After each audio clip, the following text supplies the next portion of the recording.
Энэ явдал их сургууль төгсөөд удаагүй байхад тохиолдсон юм. Өмнө говийн нэгэн нүүрсний урахад манай компани дэслэгээ хийдэг байлаа. Манай ажил амралтын хуваар 20-10 гих зарчмаар явдаг юм.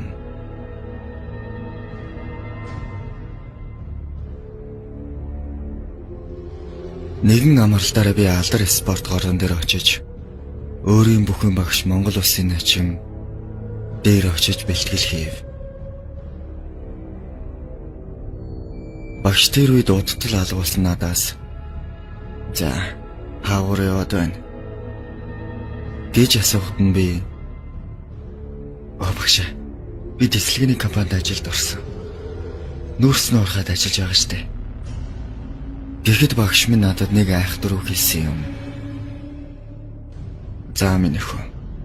Уулчнаас мотчтон, уурхашнаас дэслэгээчтэн гэдэг юм шүү. Сайн ном уншуулж байгаарай." Тухайн үед энэ үгийг би нэг ажраагүй явж уурхаар ууч буцах цаг боллоо.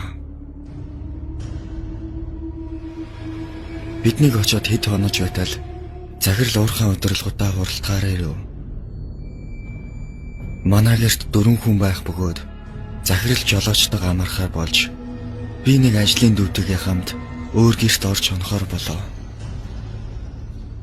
Уурхайн кемптэй гэрт 5 ор байх бөгөөд илүү дутуу тавилга байдаггүй байлаа.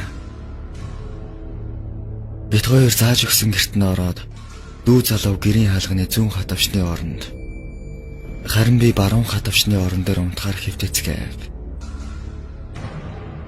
Тэр шин цаанаал нэг жихүүн хөнгөлсөн явган шургатай байлаа. Гэтэл шүн дунд намайг нэг хүн ширтээд байгаа мэт санагдан нүдэ нийтэл би хан руу харан баруун талаараа хажуулж байв. Ханаас юу намайг жингэн ширтээ юм бол гэж бодон хөвцөн чихтэй нүдэ эргүүлтэл нүдний болонд яг толгой дээрээс нэг харам тонгоочсон харж байв. Зочин эргэж хартал тэр харим хоёр гараараа миний толгойг барай сэгсэрч гарав. Би ойрлох гэтэл дуу гардаггүй. Намайг хүн зохиод аваасаа гэж хичнээн их хүссэн ч тэнч намайг сэрэлсэнгүй. Дагжин чичирч тэрний гарт ашиглаж байхдаа энэ бол зүуд хэмээн өөртөө хэлж анхаарлаа арай ядан төвлөрлөн байж сайн нэгэн сэрмэгц. Би зүүдэн дотроо давхар зүүдэлсэн гэдгээ мэдлээ.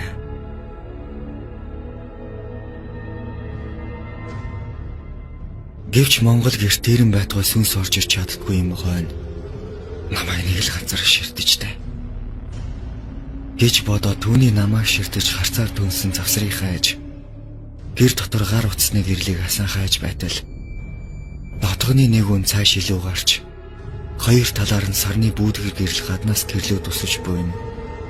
Хой тонны хөшиг дээр яг л ад зүтгэрийн нүд мэт харагдав.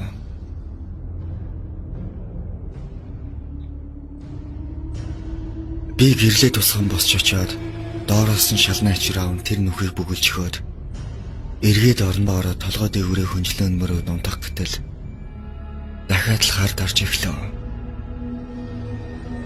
Энэ удаа би тэрэнд баригдсангүй сэрлээ.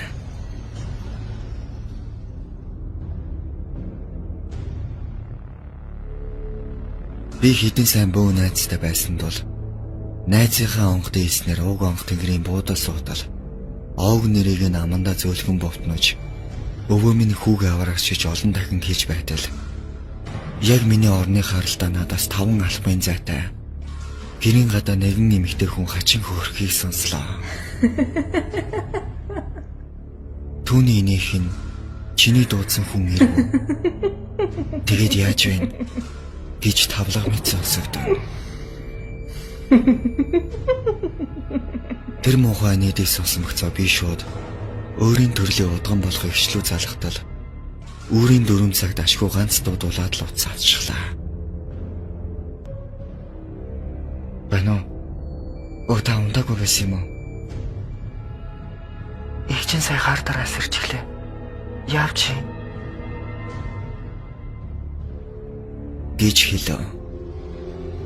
Болсон явдлыг яс давчхан хэлтэл. За би юм өргөе. гэж хэлэн уцаад асуулаа. Яг тэр үед би өөрийнхөө зүүн зүүдэх хамгаалалт гэж өгсөн хоохыг өөрийнхөө унтдаг орны толгойд орхисон байснаас санан гарч очиж авмаар байсан ч хідэн гэрүүдийн дунд яг л түрүүний тэрнтэй таарчих юм шиг санагдаад гарч чадсангүй.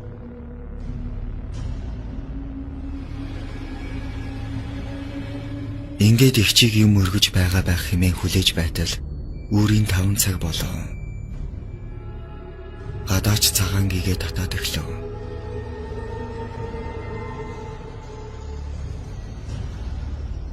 Энэ үед сэтгэл арай өөжрөн би идэх хүнд авсандаа явсан юм.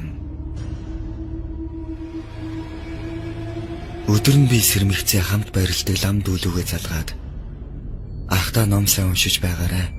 Ах нь очоо шагнана гэж захаад орхилоо.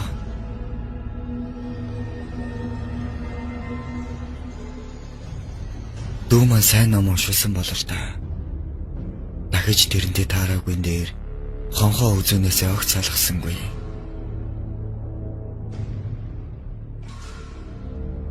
Мөн тэр шин би зүгээр сэрмэгцээ зүүн гараа өргөө суган доогоороо арагшаа 3 нулимх байтал би гэдэг хүн зочихдоо зүүн мөрөө давуулаад гарчихсан байсан юм билээ.